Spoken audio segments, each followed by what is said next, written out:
Alright guys, so my name is Ricky. I'm Jasiah. I'm Amna. And this is our final senior project presentation. We're a transdermal insulin nanoparticle patch. So a little background on diabetes. It's the 7th leading cause of death in the US, and there are primarily two types, type 1 and type 2. Type 1 diabetes is where the pancreas isn't producing enough insulin or no insulin at all. And type 2 diabetes is where not enough insulin is being developed, or there's resistance against the insulin that is being produced by the pancreas in the patient. And so the methods of treatment for both of these involve non-invasive and invasive approaches. So for type 1 diabetes, they typically use insulin pens, syringes and vials, and insulin pumps. Those are also used in type 2 diabetics if they require more insulin. And the non-invasive methods are pills and inhalers. The pills are for type 2 diabetics and will lower the resistance against the insulin that their own body produces. And there are inhalers which have many complications with their insulin delivery.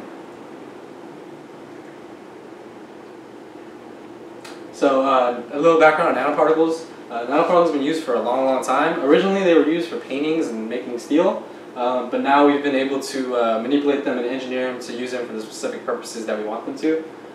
Originally, a long time ago, not a long time ago, but our bodies were producing nanoparticles themselves. Examples are liposomes and vacuoles. And then today we're using them more for targeted imaging and targeted drug delivery.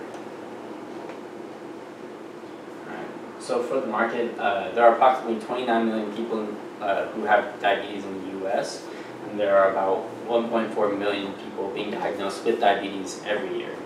And research has been conducted that demonstrates that more than 50% of diabetics intentionally miss insulin injections, mostly due to pain or embarrassment of using the needle itself. And ultimately being a $245 billion industry. So the goal for the project was to create a chitosan insulin nanoparticle patch.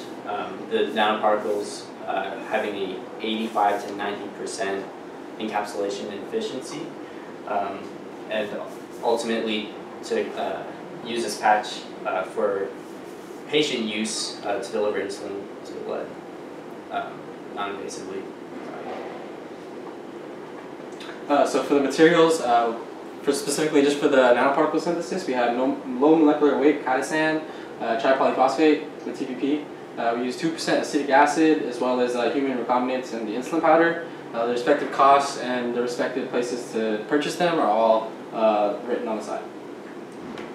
And then for materials for the patch specifically, we have HPMC, PVP, PEG, acetone distilled water, and just like the materials for the nanoparticles, the respective costs and the locations to purchase them are all written on the side.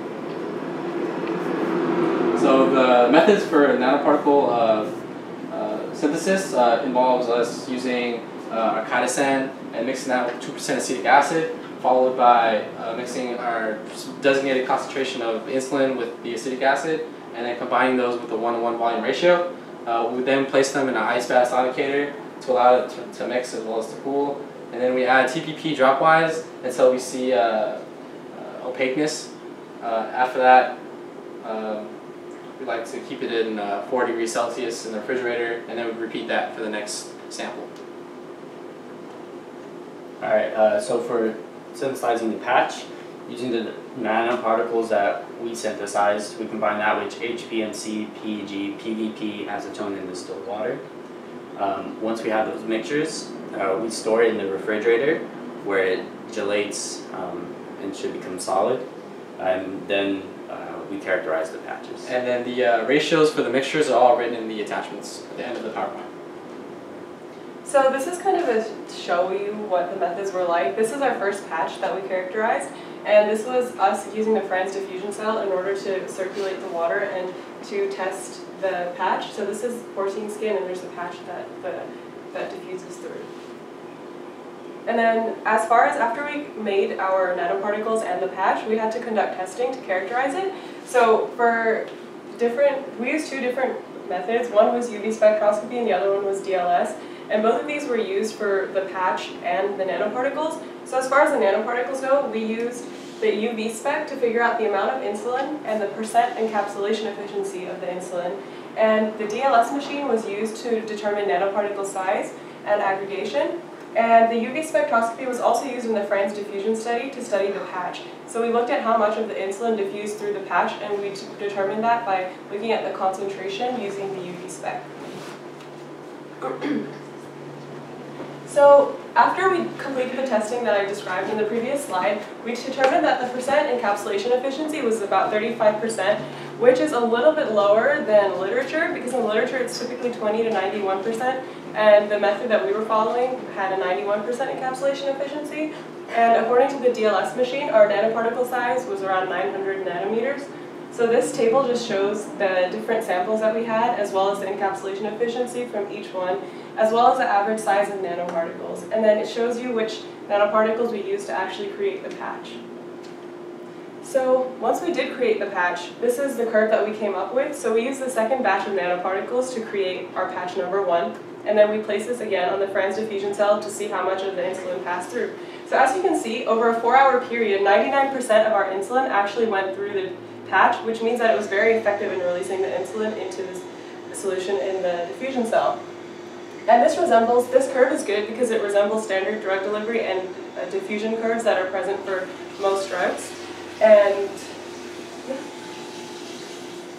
as far as steps going further, so we determined all of these things about our patch, but we want to know how we can improve the synthesis process of the nanoparticles, because again, like we said, we could improve the amount of insulin that was encapsulated in the nanoparticles. So, and in addition to that, we could improve the diffusivity of the patch, so maybe to make the diffusion process be quicker. And we can characterize multiple patches for repeatability, because 2 of our patches were too squishy to actually test. And then one of the things that people have done to increase encapsulation efficiency is actually play with the pH of the nanoparticles. So one literature that we found said that 5.1 pH was good for improving encapsulation. And we could also do in vivo testing of the nanoparticles. So right now we've just tested how it goes through into like water or buffer solution, and we would like to see how this actually affects blood glucose in animals. So we could test it on rats. Or we can incorporate it into a smart patch that determines the amount of glucose in the blood, and according to that delivers the appropriate amount of insulin to stabilize blood sugar. And these are just some of our attachments following our presentation in case you want more information or data on how we calculate our graphs versus how we calculate efficiency or diffusion. So this is attachment A. This is attachment B for the patch. And this is attachment C for the France diffusion cell. And we'd just like to thank Alec Moldovan, Dr. Eric Bobo, our senior project advisor, and Dr. Guna, and the Charles W. Davidson College of Engineering for their support for our project. And then this is our references. Thank you.